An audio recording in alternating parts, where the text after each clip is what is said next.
যা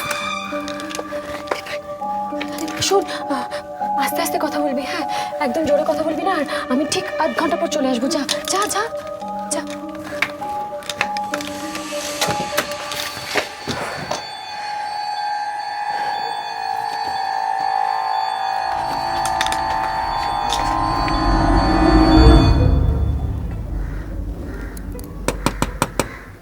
বিশেষ রায়চৌধুরী, বিশেষ রায়চৌধুরী,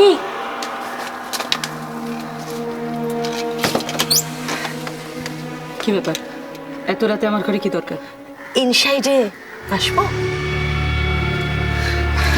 সরি, আপনি বুঝতেই পারছেন এত রাতে আপনার ঘরে এন্টার করলাম, মানে ব্যাপারটা খুব সিরিয়াস। কিন্তু কি বলতে চাইছেন পরিষ্কার করে বলুন। হ্যাঁ, একটা কথা আমি সে করবই, আপনি কিন্তু আপনার ডটারকে খুব স্পয়েল করেছেন। মানে? আমারও তো একটি ডটার, হ্যাঁ ঝুমুর। আমি কোনো কথা বললেও লিসেন করবেন এরকম হতেই পারে না, কিন্তু আপনার ক্ষেত্রে সেটা নয়। আপনি এরকম স্ট্রং একজন লিডার, আর আপনার কথা লিসেন করছে না আপনার ডটার, আপনার হাত থেকে হ্যান্ড থেকে বেরিয়ে যাচ্ছে। So sad. আপনি এত রাতে এসছেন ছেলে মেয়ে মানুষ করে নিয়ে লেকচার দিতে?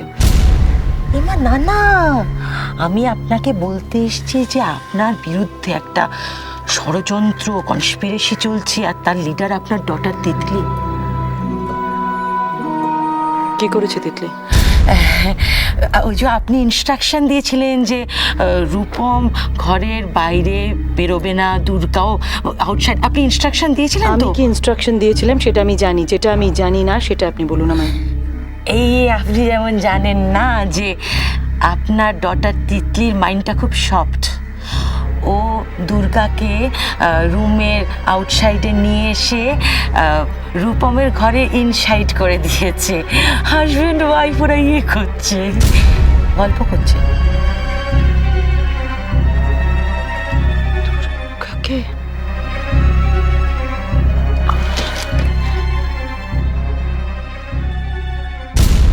এখন থেকে তুমি আর কোথাও যাবে না তো? আমার কাছেই থাকবে তো দুর্গা? তুমি যদি আমার কথা শোনো, আমিও তোমার কথা শুনবো। আমি তো তোমার কথা সব সময় শুনি। তাহলে তুমি সারাদিন ধরে তো কান্নাকাটি করছিলে কেন? আমি তো একা থাকতে পারি না, একা থাকলেই আমার কান্না পায়। এখন তো তুমি আর একা নেই, এখন আমার কথা শোনো। অনেক রাত হয়ে গেছে, তুমি এখনো ঘুমোওনি, এরপর তো শরীর খারাপ করবে না। এখন একটু ঘুমানোর চেষ্টা করো। কি হলো? কিছু না, কিছু না। কিছু না তো এরকম কেন করলে? ওই ওই ওই এই জায়গাটা একটু ব্যথা করছে। এই জায়গাটা ব্যথা কেন? কি করে ব্যথা হলো? ওই যে সেদিনকে ওরা এসে ওই সাঁড়াশির মতো কি জিনিসগুলো দিয়ে আমার মাথা চেপে শক দিচ্ছিল না, ওই জন্যই। তোমার খুব কষ্ট হয়েছিল না সেদিনকে? কিন্তু তুমি এসে গেছো, এখন আর কষ্ট হচ্ছে না।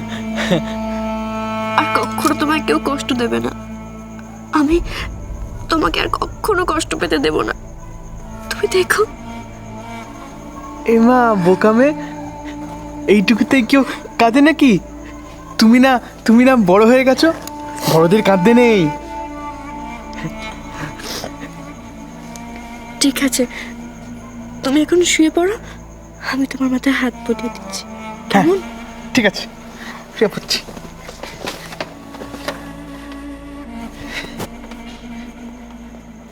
চোখ বোঝো। না, আগে তুমি গল্প বলো। গল্প? দেখো না কত রাত হয়ে গেছে, এখন তুমি ঘুমোবে তো? না, গল্প না বললে কিন্তু আমি ঘুমোবো না, বলে দিলাম। আচ্ছা বলছি, তুমি আগে চোখ বোঝো।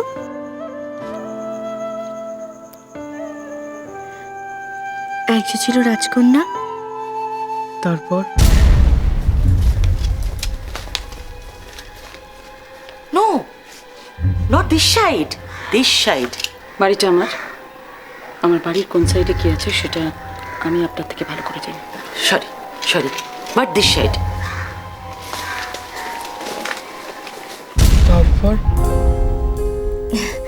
তারপর রাজকন্যা তো বন্দি, রাক্ষসী রানী তাকে খুব উঁচু একটা দুর্গের ওপরে ছোট্ট একটা ঘরে রাজকন্যাকে আটকে রেখেছিল। রাজকন্যা একটা খোলা জানলার সামনে বসে থাকতো। এভাবে দিনের পর দিন, মাসের পর মাস, বছরের পর বছর রাজকন্যা কারোর মুখ দেখেনি, কারোর সঙ্গে কথা বলেনি। সে আস্তে আস্তে কথা বলতেই ভুলে যায়। সেই একরত্তি বয়সে রাক্ষসী রানী রাজকন্যাকে তুলে এনেছিল। তারপর সে এখন অনেক বড় হয়েছে, যেন একটা গোলাপের কুঁড়ি আস্তে আস্তে পাপড়ি মেলেছে। এত সুন্দর রূপ যে চোখে ফেরানো যায় না। এত বছর ধরে একটু একটু করে তার চুল এত লম্বা হয়ে গেছে যে কোনো মানুষের এত বড় চুল দেখাই যায় না। সেই অনেক উঁচু দুর্গের বন্ধ ঘরের খোলা জানলার সামনে বসে রাজকন্যা শুধু গান গায়। পাখিদের কাছে সে গান শিখেছে, কোকিলের মতো মিষ্টি গলা তার। একদিন শিকার করতে এসে সেই রাজ্যের রাজপুত্তর রাজকন্যার গান শুনে থমকে গেল। তারপর